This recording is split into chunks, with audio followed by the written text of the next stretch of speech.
婴儿的12克金手镯被偷。近日，吉林通化市民刘先生称，他和爱人逛菜市场时，婴儿车内孩子佩戴的12克金手镯丢失，该手镯市场价约为13000元。刘先生表示，市场内监控拍到一可疑男子，疑似被其偷窃。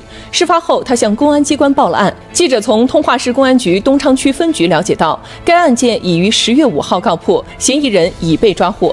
当事人刘先生告诉记者，8号他从公安机关取回丢失的金手镯，11号他给公安机关送去了锦旗。